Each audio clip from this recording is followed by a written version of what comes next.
here, he's got a troll. To my surprise, he DM'd me. Told me he's coming to town. He's my sparring partner for today. Why were you talking about Jews? Lesson has to be taught here about trolling. Get him!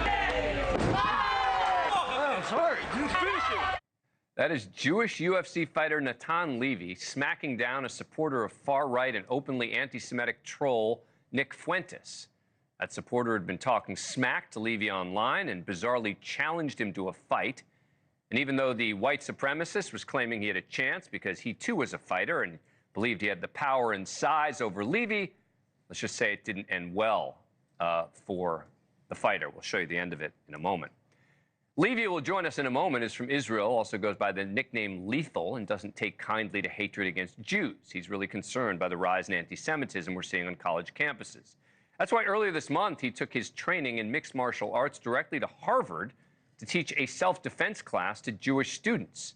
Rabbi Hershey Zarki, who runs a Jewish organization named Harvard Shabbat, felt the training was more important than ever, saying, quote, "There's a perception that Jews are physically weak. We need strong Jews." Harvard may not be the only campus in need of Levy's training. A recent poll of close to 1,000 students across the top 25 national universities revealed that the majority of them say anti-Semitism is a problem on campus. So how do you train them for campus brawls? And how does it feel to beat up a white supremacist? Let's ask Natan Lethal Levy. Thank you so much for coming on the show. Appreciate it. All right. First of all, thank you for having me. First of all, let me ask you about the Harvard stuff before I ask you about your old takedown of the Nick Fuentes fan. Let's talk about Harvard first. What are the kinds of things that you are teaching these students at Harvard about self-defense, et cetera? So I came to Harvard as a representative of Stand Strong.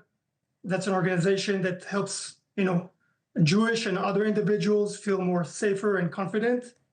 So first thing I taught was a few things about confidence, how to walk, how to not look like a victim, how to not look like a target, because a lot of the people we're dealing with are bullies, and they want an easy target. They want to see someone that's a wounded animal in the wild, and they're going to jump on him. So first things is walking straight, looking strong, being confident.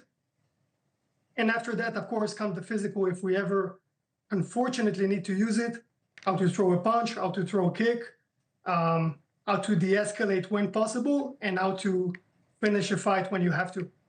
So have you created a sort of Jewish fighting force at Harvard? Not yet.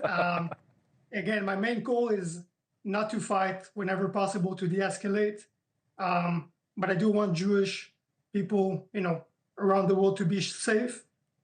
And I know that sometimes violence is inevitable. So I'm trying to get them as ready as possible. All right, I've got to talk to you about that takedown of that Nick Fuentes fan. I know it happened a while ago. It challenged you to a fight. I remember watching this video at the time and thinking this is kind of, unbelievable. Remind us how it happened. He actually challenged you, and he sounded like he was pretty confident. He was saying, "Oh, I'm a fighter. I got some size on him," and you pretty quickly taught him a lesson. How did it happen? Yeah, a lot of people talk online, but I'll give him credit. He's the first one to show up. He came to my gym. I was lucky enough to have a friend there with a camera, and we got it on video. He was talking about the white race being superior, and he was going to come to my gym and, destroy me. So I said, sure, let's do it. And this is the outcome. And yeah, we see him there calling you off. And afterwards, did you talk any sense into him? I mean, do you think that it led him to rethink his positions on anti-Semitism and the Holocaust, et cetera? I mean, I hope so. I did talk to him. I wouldn't usually say that just because I can beat someone up, it means that I'm right and they're wrong. That's true. But in that specific case, where he thought that his race was going to make him win, I had to physically prove him wrong. That's first thing. And, I was talking to him. I had friends who are Christians from the gym talk to him, put some sense into his head. We're all people. We're all brothers and sisters. this hate. He's a young guy. He just misleaded. He's not a teenager, but a dumb young man. So I was hoping we can maybe change his course and, get him to understand that, even that day I could have destroyed him. But, there was a Jew who took it easy on him because I see value in him. Let me play. This is you asking him, this is number 2, why he supports Nick Fuentes, and this is how he responded. Why were you talking about Jews? Why were you defending Nicholas Fuentes? Well, I think because of what he says is right. I mean, you can layer that behind a mask. He denies the Holocaust.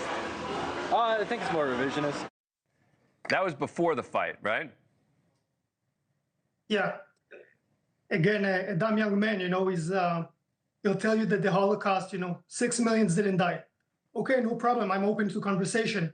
How many did die? Well, I'm not really sure.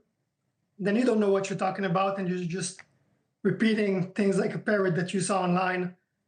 Some people need a strong male role model, and they don't have it, and they end up on, on some crazy channels online.